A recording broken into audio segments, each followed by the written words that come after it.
ini sangat luar biasa ya guys. Dalam kasus prostitusi Nikita Mirzani tidak sendirian, dia ditemani oleh ibunya dan adiknya. Ibunya berperan sebagai germo ataupun orang yang menyalurkan jasa. Walaupun ibunya membantah ini bukan prostitusi, melainkan Nikita Mirzani dan adiknya menemani para pengusaha dan pejabat itu makan malam. Guys, gue baru lihat video orang ini ya. Ini bener-bener keterlaluan banget omongan orang ini. Ya, bolehlah dia membenci Nikita Mirzani. Bolehlah ada orang-orang yang gak suka sama Nikita Mirzani. Tapi tolong mulut tuh dijaga. Jangan sampai membawa-bawa keluarganya, apalagi sudah meninggal. Nih, bukti dia nggak bener satu hal. Dia bilang dalam statementnya dia, bahkan kalau ibunya pun membantah kalau dia tuh bukan germo atau apa. Gila nggak? Sedangkan ibunya itu udah almarhum, mana mungkin membantah. Ini suatu bukti dia tuh nggak bener. Ya. Dan apa yang diomongin itu adalah mengada-ada, ingat itu ya.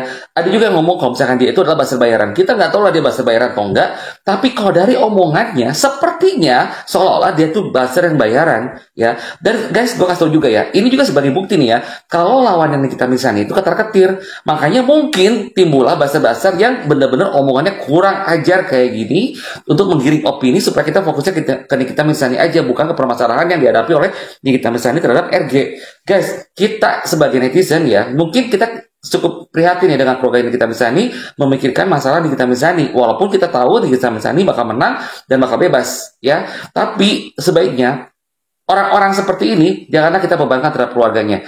Lebih baik dia netizen, mau gimana pun dia netizen, tidak juga lawan sebagai kekuatan netizen juga. Mungkin kita melaporkan dia, kita agak kesulitan sebagai netizen. Tapi jika kita bergabung membentuk suatu badan organisasi mengatasnamakan fans Nikita Mirzani dalam hal kepentingan melawan buzzer-buzzer yang benar-benar kurang ajar, itu kita sah banget loh melaporkan orang ini. Jadi guys, kalau kalian benar-benar fans Nikita Mirzani, yuk kita bergabung dalam suatu wadah. Mungkin nanti ada pihak-pihak yang memfasilitasi organisasi tersebut menjadi fans Nikita Mirzani, bukan untuk mencari keuntungan pribadi, tetapi untuk melaporkan orang-orang yang ngomongnya keterlaluan seperti ini. Ya, dan pihak keluarganya semoga tidak ikut direpotkan oleh omongan-omongan receh kayak gini. Lebih baik biar netizen kita lawan juga dengan netizen. Ya, yang penting pihak keluarganya bila sudah ada organisasi yang mengatasnamakan fans Nikita Mirzani, berikanlah surat kuasa terhadap organisasi tersebut untuk melaporkan ini, maka itu akan menjadi sah sekali. Karena banyak juga orang-orang yang sangat tidak suka dengan omongan dia, entah dia pansos, entah dia apapun tujuannya dia benar-benar motif udah keterlaluan banget.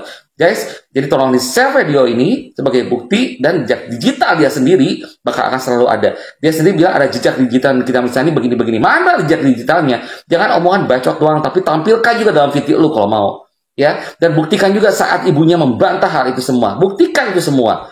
Ya, kalau misalkan tidak bisa buktikan, berarti kamu benar-benar mengada-ada, dan apa tujuan kamu dalam hal ini? Boleh membenci tapi jangan keterlaluan seperti itu ya. Ingat, fans Nikita Mirzani, orang-orang yang mendukung Nikita Mirzani itu jauh lebih banyak daripada orang yang didukung oleh kamu sendiri, ya. Dan kamu juga harus ingat ya, apapun kepentingan kamu ya, itu akan berbalik menjadi dosa buat lu sendiri. Dan kalaupun seandainya kamu menerima duit pun, itu nggak akan barokah buat hidup kamu sendiri. Ingat itu. Astagfirullahaladzim, ini ibu-ibu bener-bener ya mulutnya ya. Ini banyak banget yang udah mention Mamski di postingannya si ibu-ibu ini. Ini salah satu dari yang kalian mention, dan aku akan beri tanggapan ya. Pertama yang mau aku kasih tanggapan itu adalah, sebelum dari komennya itu yang benar-benar udah gak masuk di akal, keterlaluan, adalah nomor satu yang gue lihat adalah penampilan lu, Bu. Lu itu pakai baju, ganti dulu deh, beneran. Karena apa, pas orang ngelihat baju lo itu bagus ya, sopan, islami, tapi Masya Allah Bu, mulut lo Bu. Yang kedua, lu nyebut nama lengkap. Nama lengkap dari Nikita Mirzani. Berani lu ya, hebat lu ya, berani banget lo. Siapa di belakang lu sampai sebut nama begitu? Ketiga, lu bawa-bawa ibundanya Nikita Mirzani ya, orang tua keluarga tercinta yang sudah meninggal dunia. Lu keterlaluan, beneran asli. Gue nggak ngerti maksud lo apa, pengen engagement, pengen terkenal, pengen viral di TikTok, gak kayak gitu caranya. Banyak cara lain Bu yang lebih terhormat ya, yang lebih elegan. Ini udah parah sekali nih, mentang-mentang Nikita Mirzani di dalam ya, lu seenak jidat lo aja. Ada aturan, Bu. Dalam kita nggak suka dengan lawan kayak apa kayak, ada aturan. Kita menyampaikan sesuatu tuh ada aturannya dan ada unggak-ungguknya lah kepada orang yang udah meninggal dunia, orang tua dari orang yang bermasalah sama kita. Itu di luar itu nggak pantas kau sebut-sebut ya. Nggak akan mendapatkan faedah apapun dari sini, dari apapun yang kau ucapkan itu. Orang semakin antipati melihat mukamu itu, ya. Dan mungkin saya rasa ini pasti akan ada sesuatu hal yang terjadi dah sama dirimu kalau ngelihat seperti ini ya, karena entah itu yang kelihatan ataupun yang nggak kelihatan gitu loh. Ya karena aku udah sebut-sebut orang yang udah nggak ada, jangan pikir aman-aman aja gitu, memfitnah dan menghujat orang yang udah nggak ada. Dan yang paling penting, mulut bicara, lidah tak bertulang. Apa aja bisa diomongin, suka-suka. Tapi fakta dan data, tanpa itu mulutmu hanya mulut ember bocor. Paham? Bagaikan kaleng kosong dipukul, berisik, tapi nggak ada isi, nggak ada sesuatu hal yang bisa dipercaya. Enak aja kok bisa bilang si A begini, si B begini, buktinya mana, faktanya mana, datanya mana. Kalau bukan berarti itu hanya sekedar fitnah dan berita hoax. Dan gue sangat-sangat gue istilahnya, sampai gue hapus, gue nyari kata-kata yang tepat. Gue mengecam ya perbuatan seperti elu, Bu. Pikirin sebelum datanglah si K itu. Tahu kan lu Kak? Pada tahu nggak nih followers gue? K apa nih? K itu apa? Coba K. Pikir. Tulis komen. Woi, ini mulutnya. Ya Allah, Mbak. Lepas hijabnya, Mbak. Lepas hijabnya. Ya. Nikita Mirzani itu ibunya kalau nggak salah udah meninggal dunia. Kenapa sih?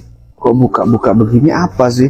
Harus begitu ya, engagement agar nambah follower, agar narik perhatian harus begitu ya. Ini sebenarnya kalau keluarga Nikita Mirzani ya mau memproses ini, melaporkan, bisa kena ini. Mulutnya ya ampun, Mbak, buka hijabnya, buka. Aduh. Saya terpaksa komen ini, banyak yang tag ke saya, DM ke saya. Ya. Manusia muda, Mbak, harus buka model-model begini apa sih? Bisa saja itu nggak benar. Ya. Kalaupun benar, orang sudah meninggal, Mbak. Kau bicarakan itu, kacau. Yang dianggap sah di atas materai itu yang diakui. Beda hal dengan pemerasan. Kalau perjanjian itu syaratnya di 1320 KUH Perdata itu ada 4. Pertama, kesepakatan kedua belah pihak. Yang kedua, kecakapan para pihak, maksudnya sadar, tidak gila.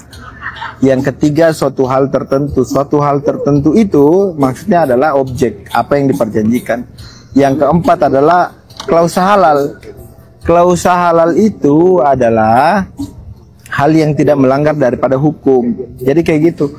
Materai itu tidak masuk dalam syarat sahnya perjanjian. Jadi kalian harus tahu bahwasanya kenapa Nikita Mirzani dianggap, mereka menggugat Puan Prestasi karena dianggap terjadi kesepakatan antara Dr. Reza dengan Nikita Mirzani. Makanya itulah yang mau diuji di pengadilan. Jadi materai itu tidak masuk dalam syarat sah perjanjian. Baca aja sendiri di 1320 KUH Perdata. Makanya belajar dulu baru komen. Thank you.